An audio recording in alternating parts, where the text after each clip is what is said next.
Madame, Monsieur, bonsoir. Ravi de vous retrouver pour ce nouveau numéro de l'Hebdo Éco, votre rendez-vous avec l'économie sur Médien TV.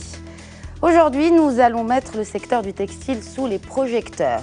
Celui que certains considèrent désormais comme le maillon faible de notre industrie et qui pourtant présente des potentialités à faire rougir les textiliens internationaux. Car voilà, concurrence déloyale, informelle et contrebande asphyxie notre marché national et met à mal notre production en linge de maison, en bonneterie et autres mailles. On nous parle de nouveaux écosystèmes pour sauver ce secteur. Qu'en est-il en réalité ? Pourquoi la compétitivité du Made in Maroc est au plus bas alors que des marques mondiales choisissent le savoir-faire marocain pour confectionner leurs vêtements ? Comment ministère et associations des professionnels s'y sont pris pour sauver le secteur du textile ? Comment rendre ces lettres de noblesse au Made in Maroc et comment réconcilier d'anciens professionnels du textile aujourd'hui reconvertis en promoteurs immobiliers car jugent celui-ci plus rentable ? En compagnie de mes invités ce soir, de fil en aiguille, nous allons essayer de comprendre le malaise du secteur du textile et nous projeter dans l'avenir de ce mastodonte qui emploie aujourd'hui plus de 150 000 personnes. Et pour parler de ces thématiques, j'ai le plaisir de recevoir Mohamed Tazi. Bonsoir. Bonsoir. Alors, vous êtes le directeur général de l'association marocaine des professionnels du textile et de l'habillement. Bienvenue. Tout à fait, merci. Rodolphe Pedro, bonsoir. Bonsoir. Alors, vous êtes le fondateur de Wash Eco, qui est une entreprise spécialisée dans le denim et qui vient de s'installer, d'investir au Maroc. Tout à fait. Dans le textile. Dans le denim, c'est-à-dire dans le délavage du denim. Vous n'avez pas eu peur finalement d'investir dans ce secteur qu'on pensait peut-être un peu à mal? Surtout pas, je vais vous l'expliquer. Certainement. À tout à l'heure. J'ai également le plaisir de recevoir sur ce plateau Taha Razi. Bonsoir. Bonsoir. Alors, vous êtes le responsable cuir et textile au sein du ministère de l'Industrie. Bienvenue à vous. Merci. Alors, messieurs, avant de commencer le débat, j'aimerais tout d'abord revenir sur les chiffres clés de ce secteur. Et un débat, je vous le rappelle, sans langue de bois, mais avec beaucoup de discours orienté solution ou solution oriented, comme on dit en anglais. Alors, le secteur, comme je le disais en introduction, emploie un peu plus de 150 000 salariés. Alors, sa valeur ajoutée industrielle est de 7%. Un peu plus de 1000 entreprises opèrent dans le secteur du textile, soit 5% de notre tissu industriel, et ce qui représente en chiffre d'affaires 22 milliards de dirhams, soit 5% de ce secteur de l'industrie. Un secteur, on l'a compris, qui est stratégique, qui pèse lourd dans notre PIB. Alors, la première question que j'aimerais poser à mes invités ce soir, qu'est-ce qui a fait que le secteur du textile a passé cette période de crise, si on peut le dire, et a engendré beaucoup de pertes d'emplois? Rappelons-le que le HCP a noté une perte de l'ordre de 200 000 emplois en 4 ans pour le seul secteur du textile. Pourquoi ? Taha Razi. En fait, comme vous venez de le citer, le secteur textile est un secteur très important pour l'économie nationale. C'est un secteur qui emploie, vous avez dit, un peu plus de 150 000, mais je vous donne une estimation pour 2014 qui est de 178 000 emplois. Donc on est quand même en augmentation. Je prends compte on va dire des chiffres que vous avez maintenant parlé, vous avez évoqués pour le HCP. C'est des chiffres qui concernent des enquêtes de ménage. Nous aussi, on a notre enquête, et notre enquête, elle, on va dire, qui est plus destinée vers les industriels.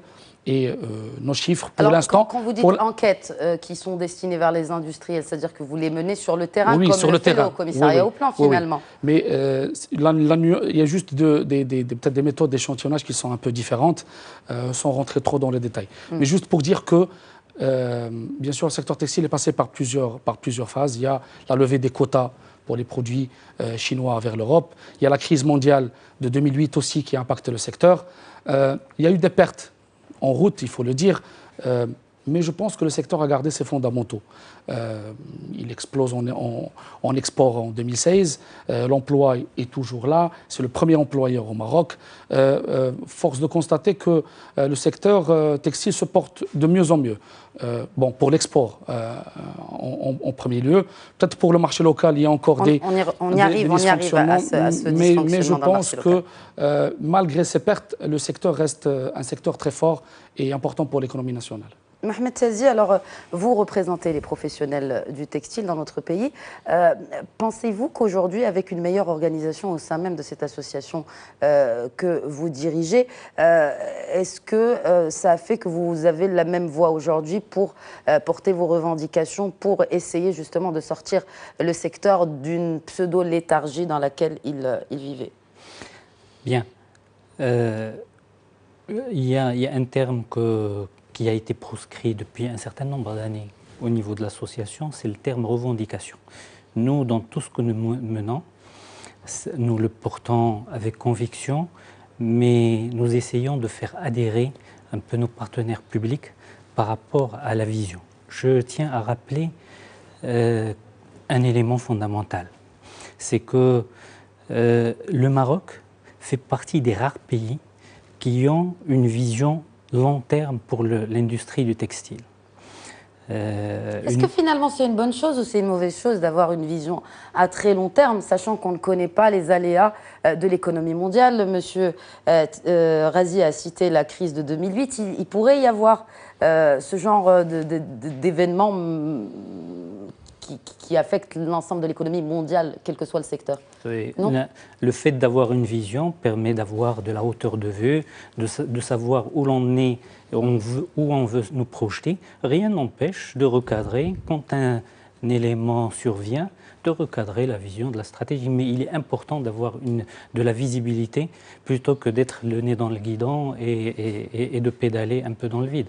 Je disais que le Maroc faisait partie des rares pays qui ont développé une stratégie à l'horizon 2025.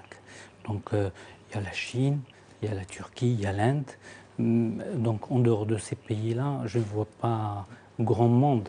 Alors, deuxième particularité, la particularité du Maroc, c'est que, contrairement aux Chinois, aux Indiens, aux Turcs, la stratégie a d'abord été élaborée par la profession. Bien sûr en parfaite intelligence avec les pouvoirs publics qui ont adhéré à cette vision et ils l'ont soutenue. Aujourd'hui, les choix sont clairs, assumés, définis et donc tous les moyens ont été mis donc en avant pour justement arriver à réaliser les objectifs avec succès. Il y a un élément, je ne veux pas trop polémiquer sur les chiffres, parce qu'on fait référence à deux, l'enquête HCP et l'enquête industrielle. Mais disons, ça reste une référence, je veux juste le rappeler quand même, ça reste une référence très scrutée, que ce soit par les professionnels ou par même le consommateur marocain. Juste pour mettre tout le monde d'accord, dans l'enquête HCP, il y a il y a l'industrie, bien évidemment, dont on parle de manière très explicite, mais il y a également tout l'écosystème textile. On compte également l'artisanat, on compte le commerce ambulant, on compte énormément d'activités, on compte également les EPI, les unités de production informelle, alors que là, on est véritablement dans les chiffres que vous avez présenté, corrigé par M. El Razi, présente l'aspect... Corrigé selon les chiffres du ministère qui sont différents de ceux du HCP. Après... je crois qu'il n'y a pas de différence. La seule différence, c'est que le HCP intègre également des activités qui ne sont pas dans l'artisanat, le commerce ambulant, les unités de production informelles. Les unités de production informelles, elles produisent bien un produit qui est écoulé sur le marché local. Donc il fait bel et bien partie des acteurs du secteur. Sur ça, si vous permettez. Je vous en prie. Alors, l'enquête dont vous faites allusion recense les effectifs entre 2009 et 2013 et fait état d'une perte de pratiquement 200 000 emplois sur 650 000 de la référence. Okay, alors, après 2013, le phénomène s'est beaucoup plus amplifié, mais ceux qui ont véritablement pâti de cette situation, c'est justement les unités informelles, les unités d'artisanat, etc. Et nous allons revenir aussi à cette question d'arrêt d'usine, mais je voudrais vous reposer cette question, Rodolphe Pedro, sur les raisons qui vous ont motivé à venir investir au Maroc d'abord, et puis aussi dans ce secteur stratégique qui est le textile, mais stratégique, mais qui voilà, est passé par une période assez creuse. Finalement, on pourrait même parler d'opportunités et de faiblesses du secteur si on voulait être le plus objectif possible. Moi, je suis un investisseur étranger. Comme si je commence par les opportunités, pour un investisseur étranger, quelles sont-elles? Ce que l'on regarde, nous, en tant qu'investisseurs, avant d'investir et d'amener des capitaux, c'est d'abord des critères. Et les critères, est-ce qu'ils sont au rendez-vous? C'est d'abord ça. Je les définirais par 3 critères fondamentaux qui sont 1, une stabilité politique, 2, une stabilité économique et une stabilité sécuritaire. C'est les 3 critères qui sont importants pour un investisseur étranger. J'en rajouterai un 4e, c'est l'art de vivre marocain. Donc ça, c'est ce qui n'est pas indéniable. Mais si vous voulez, ces critères et cette opportunité-là, pour nous, c'est important. J'ai envie de dire que qui est le garant de ces critères, ces critères qui sont pour nous très importants, c'est finalement le représentant de ces critères, c'est Sa Majesté. C'est les conditions que nous trouvons ici pour investir, c'est parce que nous avons un homme fort à la tête de ce pays, et c'est une garantie qui est extraordinaire. Je n'irai pas comparer le Maroc avec les pays voisins, Tunisie, etc., mais je n'irai même pas comparer le Maroc avec la France. Quand on voit que la France s'enlise depuis des décennies, se régresse de toutes parts, je n'irai même plus comparer le Maroc avec la France. Ces critères-là, pour moi, sont extraordinaires. C'est l'opportunité de venir ici. Et je suis véritablement, si vous voulez, aujourd'hui, l'ambassadeur économique du Maroc à l'étranger. Je tiens ce dialogue-là en Suisse, d'où je viens, et j'ai déjà amené des confrères qui ont investi ici. Et je vais vous dire, ça va même plus loin. Comment ça se concrétise concrètement? Aujourd'hui, j'ai bénéficié, moi ainsi que d'autres chefs d'entreprise, du plan de réforme, du nouveau plan de réforme d'investissement pour l'industrie. C'était le 4 juillet dernier, on a été reçus au Palais Royal de Casablanca et on a obtenu une subvention. Mais moi, madame, ça fait 30 ans que je suis chef d'entreprise. On ne m'a jamais donné aucune subvention chez moi. Je viens ici, ça c'est une opportunité pour nous. Je viens ici et on me subventionne. Donc ça, c'est des critères qui sont au-delà de tout pour un chef d'entreprise. Naturellement, oui. Alors après, il y a les faiblesses, parce qu'il y a des faiblesses. Les faiblesses, si vous voulez, et elles sont pour moi dans le secteur d'activité. Les faiblesses dans ce secteur d'activité, elles sont du fait qu'on a du mal à trouver des produits, on a du mal à trouver du tissu, on a du mal à trouver nos produits chimiques dont on a besoin. Oui, tout dépend dans ce secteur d'activité. Qu'est-ce que vous voulez dire par on a du mal? Est-ce que, le marché n'est pas assez fourni en ce genre de matériaux? Je dis que dans ce secteur d'activité, on dépend de l'importation. Beaucoup de l'importation. Alors l'importation, qu'est-ce que ça se traduit comment pour nous? Ça se traduit d'abord par des délais, mais ça se traduit par du stock, et le stock c'est de l'argent, et puis ça se traduit par des tracasseries administratives, si vous voulez. L'office d'échange, les douanes, etc. Ça, c'est la faiblesse. Mais pas que. Il y a aussi une autre faiblesse propre à notre secteur d'activité et que je voudrais aujourd'hui dénoncer et qui est pour moi important, si vous voulez. La faiblesse qu'il y a dans ce secteur d'activité, il est important de comprendre d'abord comment fonctionne une entreprise. Une industrie fonctionne par des énergies. On a des énergies fondamentales chez nous qui sont le fioul, l'électricité et l'eau. Et on a un problème avec l'eau au Maroc. Et cela, j'en appelle à nos pouvoirs politiques, on a un problème avec l'eau. Je vais vous donner une explication concrète et chiffrée. Aujourd'hui, le prix du mètre cube au Maroc nous est facturé, nous, industriels, 8 dirhams 50. Vient s'ajouter à ces 8 dirhams 50 un coût pour l'assainissement, qui est de 4 dirhams 50, que facture la LIDEC. C'est donc 55% de plus du prix facial pour l'assainissement. Mais attendez, moi, en tant que si vous voulez, en tant qu'investisseur, j'ai souhaité investir d'abord dans une centrale de retraitement des eaux. J'ai voulu investir dans une centrale de retraitement des eaux, physico-chimique, et celle-ci... Ce qui vous aurait coûté moins cher que l'assainissement mensuel des eaux que vous utilisez, c'est cela? Oui. Surtout que vous utilisez beaucoup de matières chimiques oui, et de l'eau. dans la production. Moi, je suis dans le délavage. Dans le délavage, l'embellissement et le cosmétique du jeans. C'est 200 litres d'eau par pantalon délavé. Donc c'est énorme la consommation, si vous voulez. Mais pourquoi et combien ça coûte une centrale de retraitement des eaux? D'abord, le pourquoi. J'ai investi dans une centrale de retraitement des eaux alors que je ne suis pas obligé, vu que la LIDEC facture. D'abord parce que je n'oublie pas une chose, madame. Je n'oublie pas que moi, ici, je suis un invité et je suis un étranger. Malgré qu'au Maroc, on ne m'a jamais fait ressentir que j'étais étranger. Mais je n'oublie pas que je suis un invité. Et moi, quand on m'invite chez vous, quand on m'invite chez un ami, je n'oublie pas d'enlever mes pompes avant de rentrer dans la maison. Donc, pour moi, c'était important d'investir dans une centrale de retraitement des eaux pour rejeter mes consommations propres. Est-ce que c'est le cas pour beaucoup d'industriels, Taha Razi, justement, le fait de traiter ces déchets? Bien sûr. Je voulais terminer avec cette question d'écologie, mais pourquoi pas, tant que vous l'évoquez. Il y a une partie de l'industrie textile qui est assez polluante.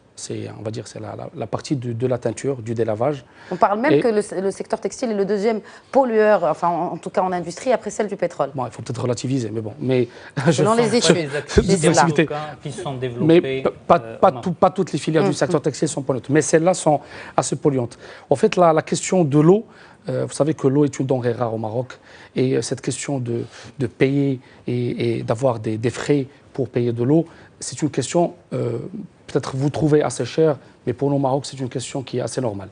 La question de l'assainissement que vous avez évoquée, c'est une question qui est, on va dire, qui est évoquée par plusieurs industriels. Il y a des problématiques par rapport à cette question, surtout quand ils installent des stations d'épuration. En fait, c'est une question qui relève plus de l'Office national de l'ONI et de l'eau et de l'électricité. Nous, on essaie d'accompagner les acteurs dans cette logique, surtout que tout investissement qui est fait dans la teinture, dans le délavage, la subvention, elle prend en charge la station d'épuration. Donc, quand j'en appelle aux autorités politiques, je dis mettez en place un système de bonus-malus. Celui qui investit dans la centrale de retraitement des eaux et qui investit de l'argent pour retraiter les eaux proprement, on le récompense, bonus, on lui enlève les 4,50 dirhams de la LIDEC et de l'assainissement. Et celui qui ne l'investit pas, on lui conserve, c'est-à-dire un malus. Le bonus-malus, c'est juste ce qu'on a besoin. Parce que si j'additionne ces coûts, je paye l'eau 150% plus cher que ce qu'elle me coûte à la base. Alors, tout ça parce que je veux retraiter proprement. Vous voyez, il y a quand même une réalité économique. Oui, pour qu'on revienne aussi sur des réalités économiques du secteur en général, j'aimerais aussi parler là non pas de nouvelles techniques, mais de ces nouveaux écosystèmes, messieurs, qui ont été mis en place pour la filière. Et là, je m'adresse à Mohamed Tazi. Pourriez-vous nous expliquer un peu? Donc, ils sont au nombre de 6. On vise quand même beaucoup de milliers d'emplois à créer à l'horizon 2025. Vous parliez de cette vision à long terme. De quoi s'agit-il exactement? Alors, pour faire la part des choses, il faudrait savoir effectivement globalement le secteur textile. Donc il y a des activités qui travaillent à l'international. Okay, il y a des activités qui travaillent pour le marché local. Alors justement, en part de marché, combien donc on parle du marché local qui pèse quelque chose comme 45 milliards de dirhams. C'est une estimation qui devrait être revalorisée. On devrait être autour de 50 les derniers chiffres dont nous disposons et qui sont également que nous pouvons également trouver, que ce soit sur le site de l'AMIT ou sur le site du ministère. Combien de parts de marché, et pour le local et pour l'export? Globalement, nous sommes autour de 80 milliards de dirhams.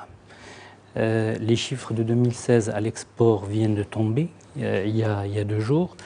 Le secteur donc atterrit sur 34,2 milliards de dirhams.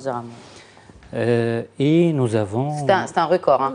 On n'a jamais franchi la barre des 30 milliards, la barre psychologique des 30 milliards. Voilà. Alors pendant longtemps, effectivement, pendant 10 ans ou plus, nous étions sur une base de 30 milliards. Donc l'année dernière, on a fait 31 milliards.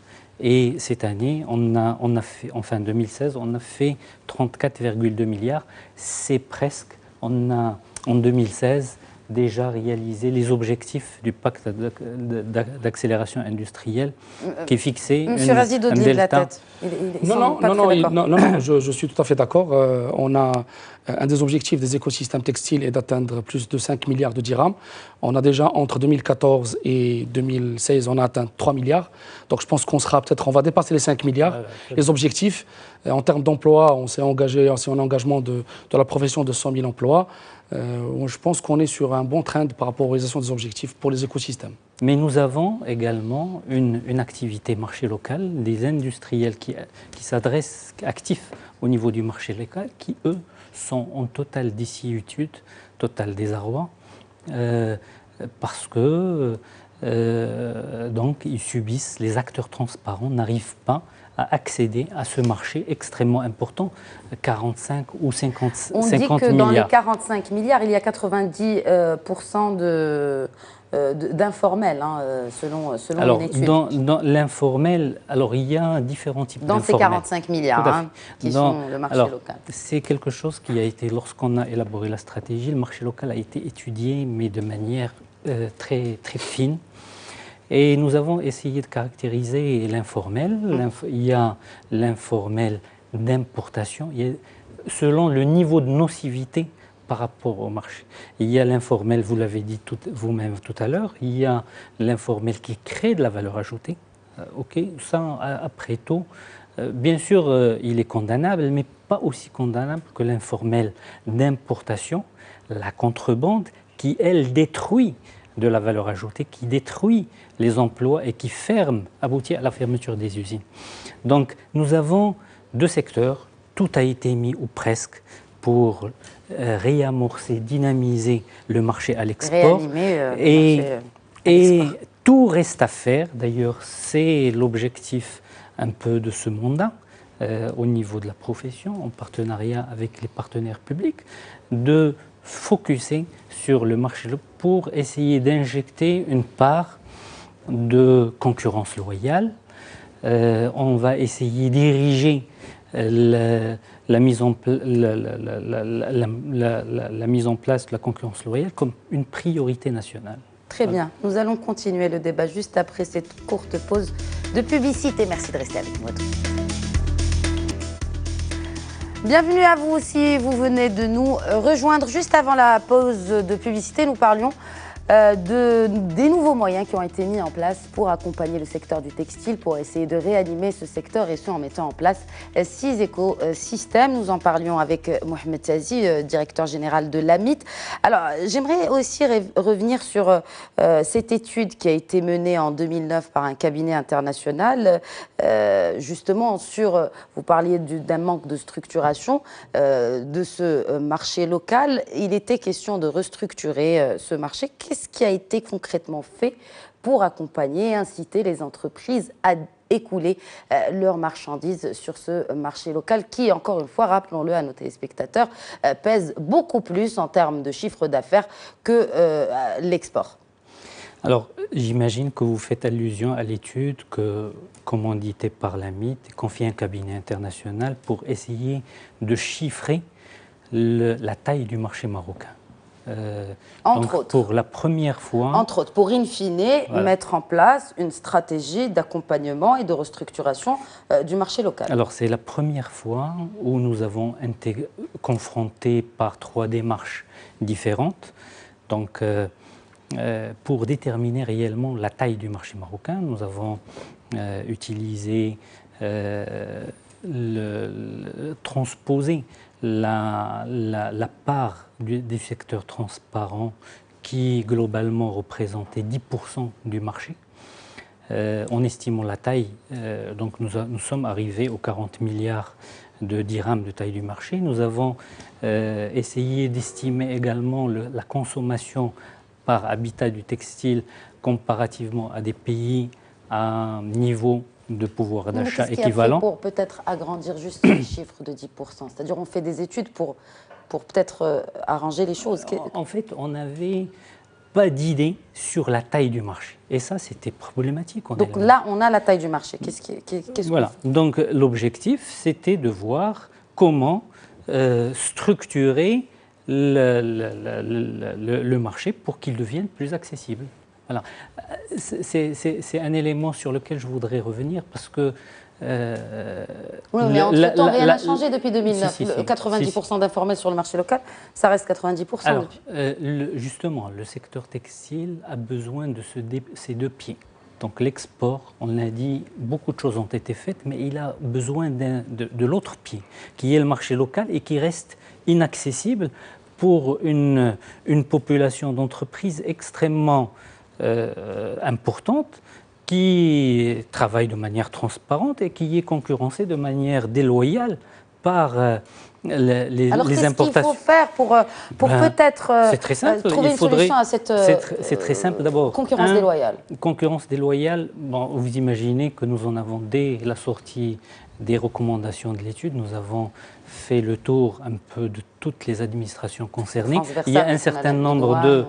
Il y a un certain nombre de dispositifs qui ont été donnés, mais l'ingéniosité des acteurs malveillants est telle que chaque fois que tu bouches un trou, donc on te... C'est-à-dire on peut importer un pull en maille en disant que c'est une matière en particulier, et finalement c'est une autre matière, du coup... C'est très simple. Aujourd'hui, tout le monde parle de tout ce qui provient de Guelgarat. Justement, quels sont les points d'entrée de ces... Là, vous passez aux produits de contrebande. Quels sont les points d'entrée? Là, il y a Guelgarat, il y a aussi le nord du Maroc. Il y a les subsides. Et aujourd'hui, ça dépend du type de produit. Et il y a Guelgarat. Pour mieux peut-être cerner le secteur, je voudrais revenir sur ces écosystèmes, encore une fois. Donc, les trois premiers écosystèmes ont un objectif bien précis, Taharazi. On parle de 57 projets d'investissement à l'horizon 2020, 44 000 nouveaux emplois, 46 000 autres générés par des entreprises satellites et un chiffre d'affaires additionnel de 6 milliards de dirhams. Vous évoquiez tout à l'heure ce 5 milliards, n'est-ce pas, qui sont l'objectif global. En fait, les écosystèmes, c'est une émanation du plan d'accélération industrielle qui a été lancé en 2014. Et les écosystèmes, tout simplement, peut-être pour juste expliquer aux téléspectateurs c'est quoi, c'est juste structurer le secteur, tous les secteurs industriels, pas que le secteur textile, en système de production performant. Pour faire plus simple, c'est-à-dire on a des grandes entreprises, on a des PME, on a des TPE, et l'idée c'est que ces entreprises travaillent ensemble, une dynamique de groupe qui est un transfert de business, un transfert de savoir-faire, un transfert de recherche, d'innovation. Bien sûr, la locomotive, elle tire ces entreprises vers le haut, et tout ça, c'est pour... Qu'est-ce qu'on appelle par locomotive? Quel genre d'entreprise marocaine aujourd'hui représente une locomotive pour d'autres? Est-ce que ce sont les enseignes marocaines qui s'exportent? Est-ce que ce sont juste ceux qui produisent pour des marques étrangères? Les locomotives, pour nous, ça peut être ce qu'on appelle dans le jargon du textile des agrégateurs. C'est-à-dire peut-être des gens... On comprend encore moins. Voilà. Donc je vais être plus simple. Les locomotives, c'est une entreprise qui a le marché, qui amène le marché, qui a le savoir-faire, et qui donne du travail pour d'autres entreprises et qui aussi partage avec ces entreprises le savoir-faire, la production, tout ce qui concerne, on va dire, les éléments de la production et comment donner un produit et produire un article dans les délais avec la qualité souhaitée. Donc la locomotive, elle joue ce rôle. Et on a, au Maroc, dans le secteur textile, on essaie de les cibler à travers les écosystèmes, mais dans les écosystèmes aussi, on cible les PME, les TPE à travers tous les dispositifs qui sont mis au niveau de Maroc PME. Tout ce qui est MTS, Moussanada, donc il y a des dispositifs qui sont destinés. Pour les locomotives, on a mis en place une offre, on va dire, dédiée pour que ces entreprises, on va dire, qui ont bien sûr des projets de développement et de croissance, soient accompagnées d'une façon assez, on va dire, soutenue par le ministère. Juste pour dire qu'on a signé 6 écosystèmes jusqu'à maintenant. Donc les 6 écosystèmes qui ont été identifiés avec le secteur ont été signés, avec bien sûr un objectif global de 100 000 emplois et de 5 milliards. Pardon, je vous ai coupé juste par rapport à votre question. Non, c'est moi. Non, ce que je voudrais savoir, c'est que pourquoi avec tout cela, vous parlez de mesures incitatives, d'accompagnement d'entreprises, pourquoi il y a encore beaucoup d'entreprises, de PME, de TPE surtout, qui mettent la clé sous la porte? Pourquoi il y a encore ces périodes creuses où on a des chômages techniques, où l'entreprise s'arrête de produire parce qu'il n'y a pas de bons de commande de l'étranger? On attend... Une entreprise qui n'est pas compétitive et qui fait pas peut-être, qui est dans un climat, comme a dit Simon Tchazi, de concurrence déloyale, forcément il va avoir des difficultés. Nous, au niveau du ministère et dans le cadre du plan d'accélération industrielle... Donc en fait, ce que vous dites à ces entreprises, c'est au lieu de se plaindre de dire que vous ne faites rien, elles devraient être plus compétitives. Non, ce n'est pas ce que je voulais dire. Nous, on est là pour accompagner ces petites entreprises. J'ai dit qu'il y a des dispositifs de soutien au niveau de Maroc PME destinés et orientés vers ces entreprises. Bien sûr, si elles travaillent sur le marché local, il y a encore des problématiques de l'informel. Je voudrais revenir sur cette question de l'informel pour en parler, juste pour dire que c'est une question qui ne concerne pas que le secteur textile. Hein. Je pense que c'est une connotation nationale. C'est une grande graine de toute l'économie nationale. Et donc l'informel, surtout, il faut peut-être moi, je le diviserai en deux parties. Il y a un peu l'informel qui concerne une partie vulnérable de la population, les marchands ambulants, ceux qui font de l'étalage l'État, elle doit plus les protéger que contrecarrer ce genre de fraude. Donc l'État doit les protéger, doit les accompagner. Il y a un dispositif qui a été mis en place dans le cadre du plan d'action industriel, qui est le dispositif des auto-entrepreneurs, qui connaît un succès et qui est important. Jusqu'à maintenant, on a plus de 40 000 enregistrements dans le dispositif auto-entrepreneur. Donc on a, on va dire, intégré de l'informel vers le formel 40 000. 40 000 emplois, c'est pas rien. Je pense que c'est pas rien. Naturellement, bien sûr. Il y a un autre informel, et bien sûr, cet informel, je dis l'État fournit beaucoup d'efforts pour le contrecarrer, c'est celui des réseaux mafieux, des bandes organisées, comme a dit Simon Mohamed, qui ramènent des produits de Mauritanie, avec dans une logique, on va dire, destructrice de la valeur ajoutée sur le marché local. Et ce genre on va dire de contrebande, l'État a mis en place, il y a des mesures d'alerte au niveau de la douane, au niveau des services de la gendarmerie. Juste il y a quelques semaines, il y a eu une prise de 26 tonnes de produits d'habillement qui ont été appréhendés et interceptés par les services de la douane. Donc on est aux aguets, l'État fait son rôle. Maintenant, bien sûr, peut-être que ce n'est pas suffisant. Pas assez. C'est pas assez par rapport à un secteur qui demande encore plus de travail. Moi, je pense que je reste serein, que c'est un dossier qui est assez chaud. C'est un dossier où que tous les départements doivent se mettre et doivent fédérer leurs efforts pour qu'on puisse contrecarrer ce phénomène. Et je reste assez optimiste pour les années à venir. Il y a aussi ces enseignes low cost qui s'installent et qui drainent une bonne part de marché au détriment de la production locale. Mohamed Tchazi. Alors, effectivement, le problème du marché local, il y a deux phénomènes, les importations frauduleuses, la contrebande et tout ça. Et il y a également les enseignes qui bénéficient de soutien de leur pays et qui viennent avec des politiques extrêmement agressives, très concurrentielles et qui sont en train de détruire de l'emploi. Je n'ai pas besoin de citer, on sait pertinemment de quoi ça parle. Alors, l'AMIT, justement, vient de demander une étude sur le dumping.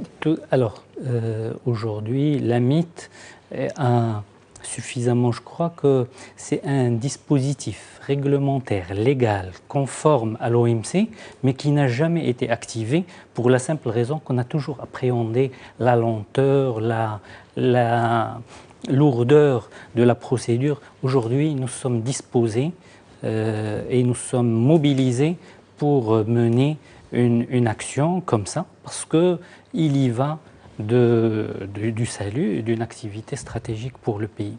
Alors, si vous permettez, je voudrais revenir en étant très pédagogique par rapport à cette notion d'écosystème. Alors, nous avons choisi nos batailles. On sait qu'on ne peut pas être bon partout. Nous avons vu là où il y avait un potentiel important de marché. Il y avait également des savoir-faire historiques, le denim, le fast fashion, le textile de maison, l'art de vivre. On est prêt pour cela? Est-ce qu'on est bien absolument. Sur cela? Tous les écosystèmes. Rodolphe Pedro, est-ce que le Made in Maroc est compétitif selon vous? Mais vous savez, d'abord, quand on parle de Made in Maroc, on parle de quoi? Est-ce qu'on parle du Made in Maroc, c'est-à-dire du savoir-faire de produire pour d'autres? Alors là, je vais vous dire, on a à rougir de personne. Au Maroc, on sait tout faire. Au Maroc, on a de l'intelligence. Au Maroc, on a des transferts de compétences qui se font aussi. C'est ce que moi, j'ai mis en place, par exemple, chez Wacheco. On a investi énormément sur le laboratoire et le département recherche et développement. Pour nous, il est important de comprendre, et c'est important de comprendre que qu'est-ce qu'est le métier, quels sont nos métiers finalement? On suit la mode.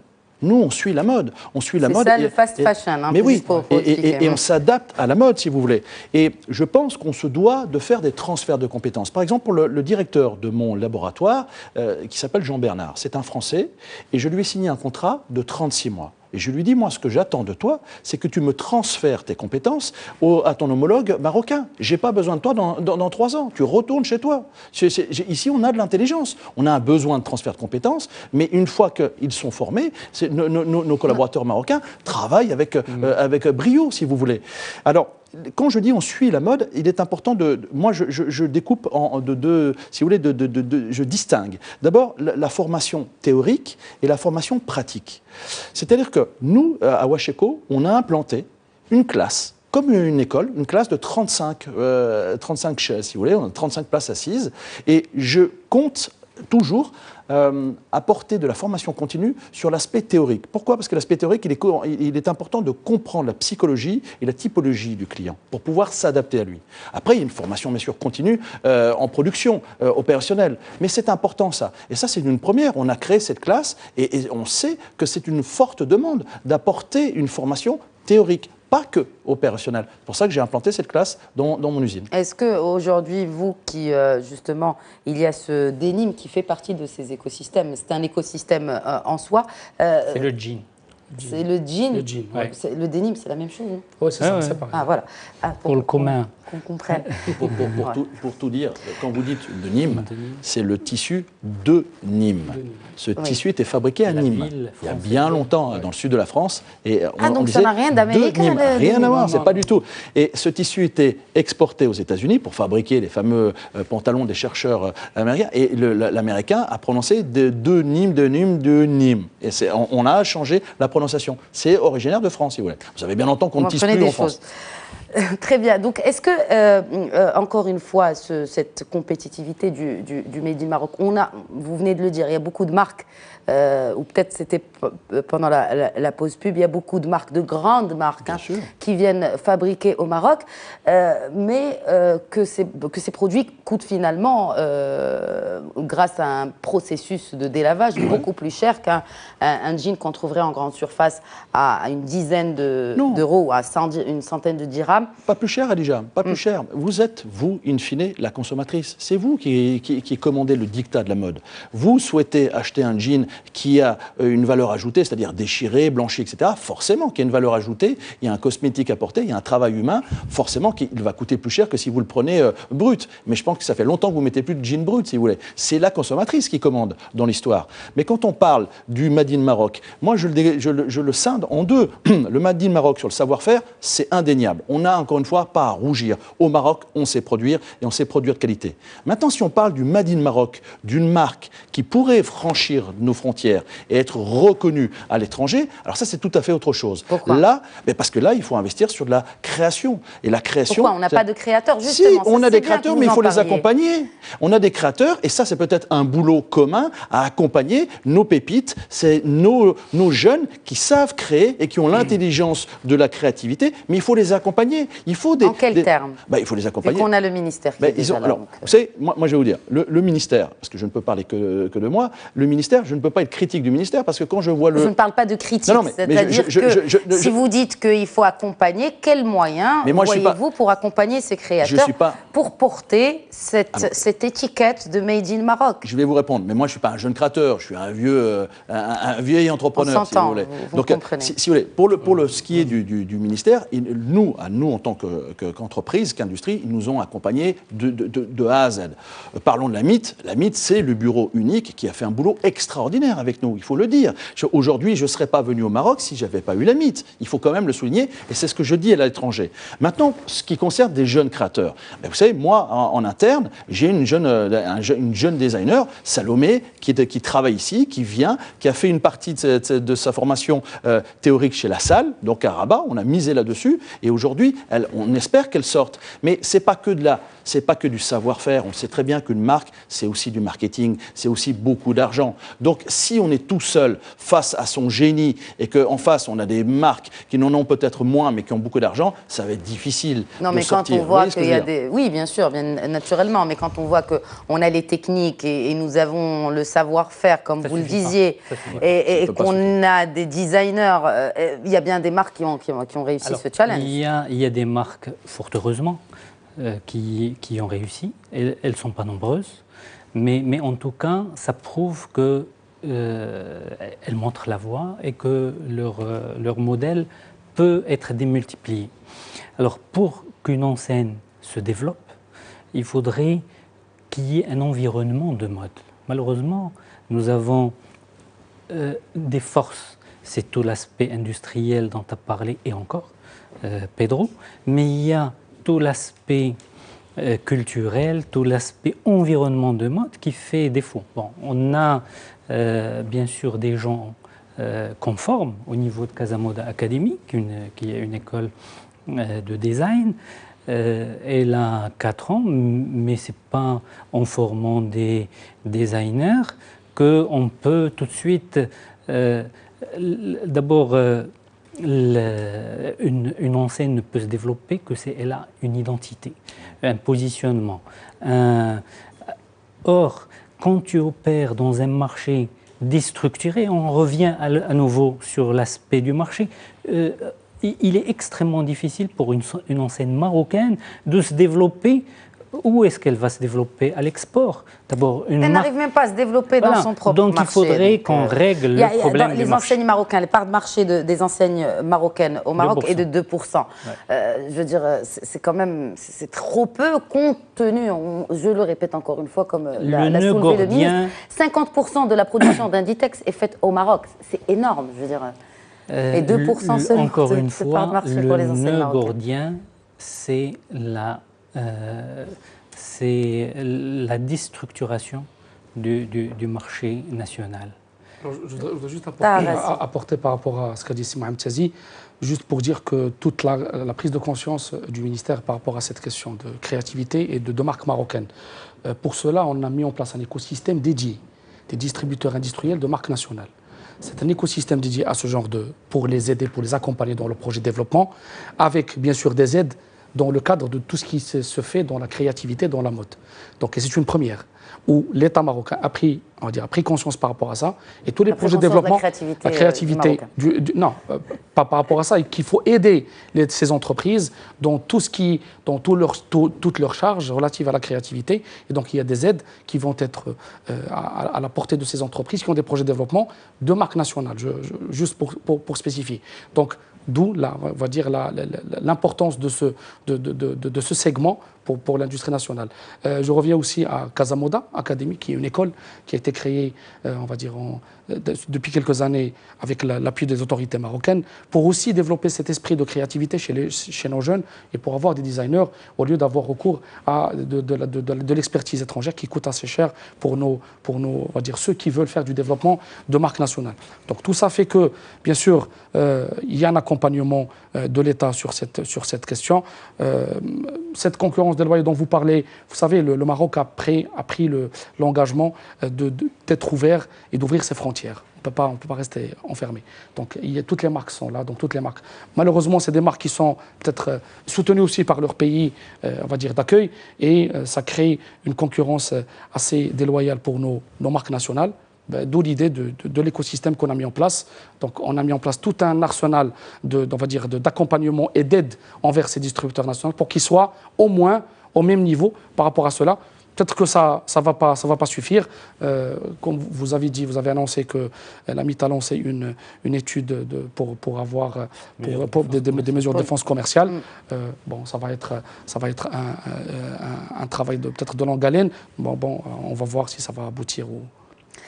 J'aimerais, avant de clore ce débat, soulever deux questions, dont celle-ci qui est très récurrente, à savoir cette production de vêtements au Maroc et qui se retrouve chez les mêmes enseignes ici dans leurs magasins installés au Maroc, mais importés d'un autre pays. Donc nous exportons un produit, on en importe le même, mais venu d'un autre pays. Pourquoi, messieurs ?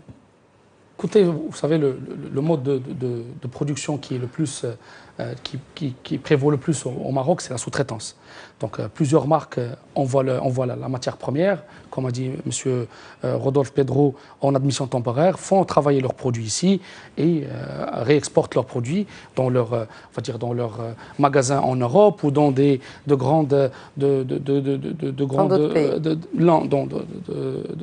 qu'on appelle des dépôts où on met des outlets en Europe, et après, peut-être nous, on importe ces produits. Donc, c'est une question... je trouve ça logique. Parce que c'est dans leur ordre, ils ne produisent pas pour vendre au Maroc. Ils produisent au Maroc pour vendre à l'étranger. D'accord. Bon, c'est ça la question. C'est clair. Non, mais là, vous montrez du doigt un circuit de la géoéconomique. Si vous voulez. Est-ce que c'est logique de manger du riz en Chine que vous avez acheté, que vous avez fait produire au fin fond du monde? Le monde économique n'est pas toujours logique. Ça, c'est une évidence, c'est clair. Mais la réponse, c'est parce que la consommatrice, forcément, veut se positionner sur des marques internationales. C'est pour ça qu'on revient à dire que le Made in Maroc serait important d'être développé avec des marques fortes pour avoir un positionnement mieux que les 2% qui sont pris aujourd'hui. Je veux dire, parce que moi, je trouve que la femme marocaine est au point de la mode. On voit dans les rues comment les gens sont habillés, enfin c'est au point de la mode, si ce n'est la mode, la femme marocaine. Il faudrait juste peut-être insuffler un peu plus de confiance sur ce qui est produit ici, tout simplement, par des créateurs marocains. C'est exactement toute la problématique que la stratégie des écosystèmes veut adresser. Nous partons d'un schéma où il y a une véritable dichotomie entre l'export et le marché local.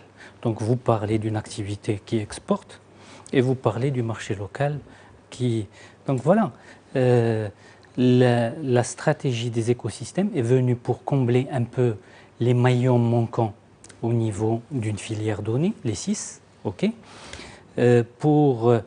S'il faut plus d'activités de teinture, finissage, impression, délavage, s'il faut un peu plus de tissage, c'est ça qui va permettre donc à un secteur qui est aujourd'hui considéré comme étant un demi-secteur de devenir, de gagner en valeur ajoutée et permettre de, bien évidemment, tout ça... Permettre de rendre ces lettres de noblesse au Made in Maroc, encore une fois, c'était la question du début. Le véritable véhicule de tout ça, c'est le marché. Si on n'arrive pas à restaurer la confiance et le travail loyal au niveau du marché local, tout ça... Qu'en est-il du marché africain, brièvement, messieurs? On parle d'un peu plus d'1 milliard de consommateurs, mais rien que pour la CEDEAO, c'est 300 millions de consommateurs. Pourquoi on n'est pas en Afrique aujourd'hui? C'est exactement la même problématique pour le marché local. D'abord, le marché africain, nous l'avons décortiqué dans toutes ses coutures. Je crois que le mot est bien choisi. D'abord, il faut savoir qu'à l'horizon 2025, c'est quelque chose le marché va présenter une consommation de l'ordre de 73-75 milliards de dollars. Okay. Mais rappelez-vous, c'est une cinquantaine de pays. Donc éparpillés, disparates, avec des logiques de fonctionnement avec différentes. Certains qui se démarquent tout de même. Rien que le marché russe, tout seul, donc dépasse cette taille. Okay.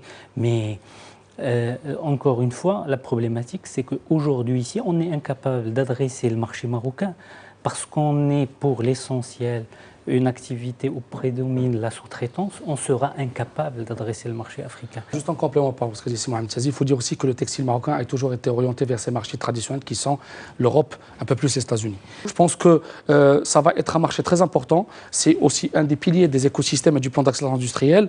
La destination Afrique, nos textiliens sont de plus en plus conscients. Moi, ces derniers temps, j'ai eu une discussion avec des industriels qui disent on va travailler sur l'Afrique, sur des pays comme le Sénégal, comme le Mali. Et donc, c'est un marché très important. Il y a une volonté et je pense que c'est en route, c'est en marche pour que des marchés africains soient, on va dire, conquis par nos textiliers marocains. Rodolphe Pedro, brièvement, donc, vous voyez un avenir plutôt éclairé pour le textile au Maroc, peut-être une expansion au Maroc ou peut-être en Afrique pour votre business?